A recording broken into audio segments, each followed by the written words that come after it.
बोल साचे दरबार की जय। चौथा अध्याय इंद्रादि देवताओं द्वारा जगदम्बा की स्तुति। सिद्धि की इच्छा रखने वाले पुरुष जिनकी सेवा करते हैं और जिन्हें देवता सब और घेरे रहते हैं, जया नाम की दुर्गा देवी का ध्यान करे।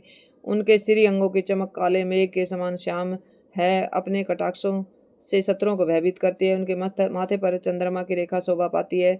वे अपने हाथों में शंख चक्र कृपाण त्रिशूल धारण करती है। उनके 3 नेत्र वे सिंह के कंधे पर चढ़ी हुई है और अपने तेज से तीनों लोगों को परिपूर्ण कर रही है। ऋषि बोले, अत्यंत पराक्रमी दुष्ट आत्मा महिषासुर तथा उसकी असुर सेना के देवी के हाथ से मारे जाने पर इंद्र आदि देवता प्रणाम के लिए गर्दन तथा कंधे झुकाकर भगवती दुर्गा के उत्तम वचनों द्वारा स्तुति करने लगे। उस समय उनके अंगों में अत्यंत हर्ष के कारण रोमांच हुआ था।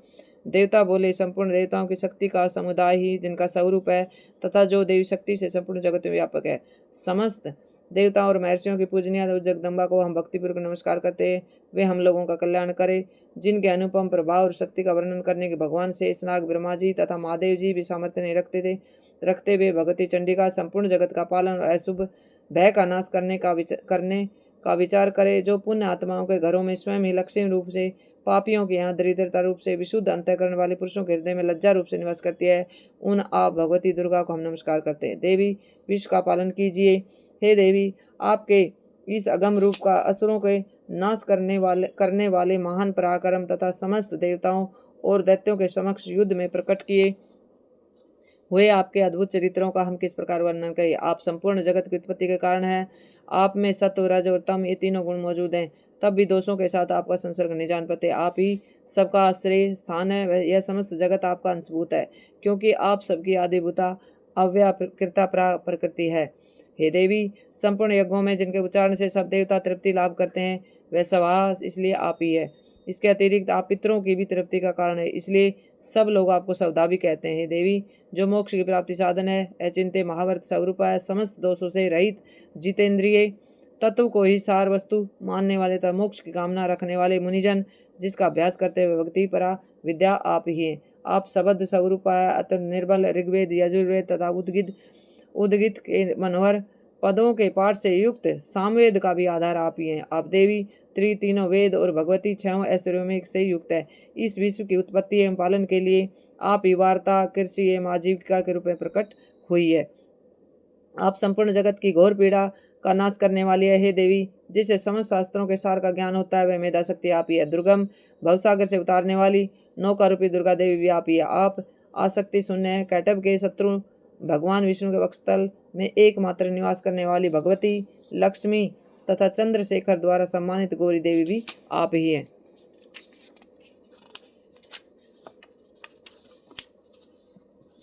गौरी देवी भी आप ही है। आपका मुख मंद मुस्कान से सुशोभित, निर्मल, पूर्ण चंद्रमा के बिंब का अनुकरण करने वाला और उत्तम सुवर्ण की मनोहर कांति से कमनीय है, तो उसे भी देखकर महिषासुर को क्रोध हुआ और सहसा उसने उस पर प्रहार किया।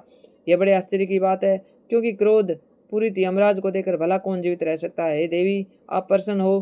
परमात्मा स्वरूप आपके प्रसन्न होने पर जगत का विदय होता है, और क्रोध में भर जाने पर आप तत्काल ही कितने ही कुलों का सर्वनाश कर डालती हैं।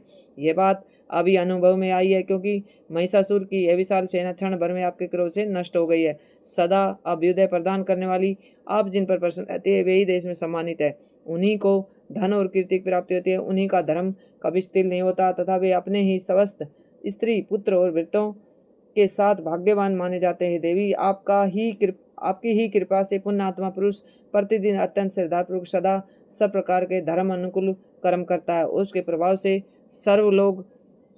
स्वर्गलोक में जाता है। इसलिए आप तीनों लोकों में निश्चय अभिष्ट फल देने वाली है। माँ दुर्गे, आप स्मरण करने पर सब प्राणियों का भय लेती है, और समस्त पुरुषों द्वारा चिंतन करने पर उन्हें परम कल्याणकारक बुद्धि प्रदान करती है। दुख, दरिद्रता, संकट और भय हरने वाली देवी, आपके सिवा दूसरी कौन है, जिसका चित्त सब प्रकार उपकार करने के लिए सदा ही दयाद्र रहता हो। हे देवी, इन राक्षसों के मारने से संसार को सुख मिले।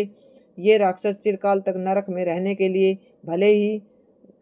देने के लिए भले ही पाप करते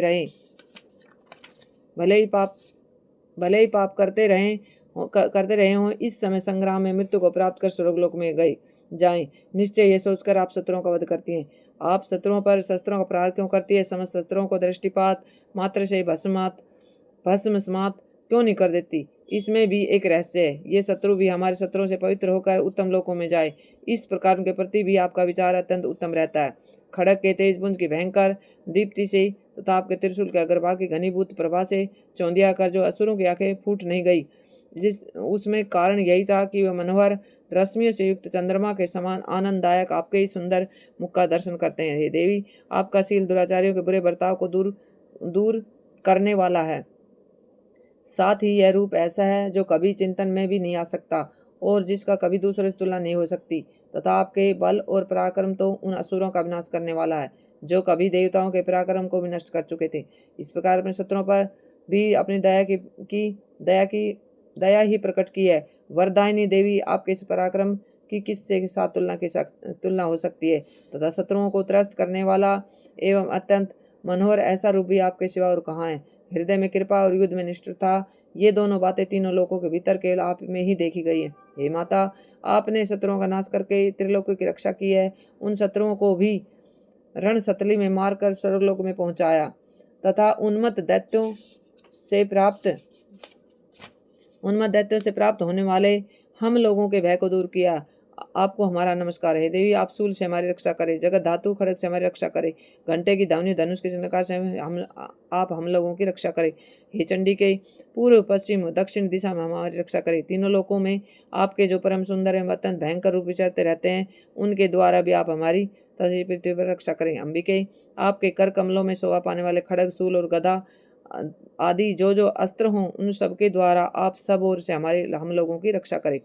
ऋषि बोले, इस प्रकार देवताओं ने जगदम्बा दुर्गा की स्तुति की और नंदन वन के दिव्य पुष्पों एवं गंध चंदन आदि के द्वारा उनका पूजन किया।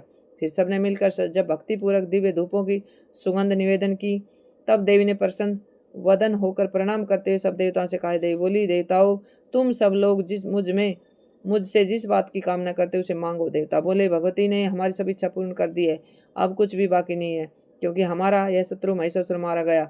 महेश्वरी, इतने पर भी आप हमें और वर देना चाहती हैं, तो जब जब हम आपको याद करें, तब तब आप दर्शन देकर हम लोगों के महान संकट को निवारण कर दिया करें। तथा प्रफुल्ल वदन अंबिके, जो मनुष्य इन स्त्रोतों द्वारा आपकी स्तुति करे, उसे धन संपत्ति और ऐश्वर्य देने के साथ ही उसकी धन स्त्री आदि संपत्ति को भी बढ़ाने के लिए आप उन पर सदैव प्रसन्न रहे। ऋषि बोले, हे राजन, देवताओं ने जब अपने तथा जगत के कल्याण के लिए भद्रकाली देवी को इस प्रकार प्रसन्न किया, तब वे तथास्तु कहकर वही अंतर्धान हो गई। हे भूपाल, इस प्रकार पूर्व काल में तीनों लोकों का हित चाहने वाली देवी जिस प्रकार देवताओं के शरीरों से प्रकट हुई थी, वह सब कथा मैंने कह सुनाई।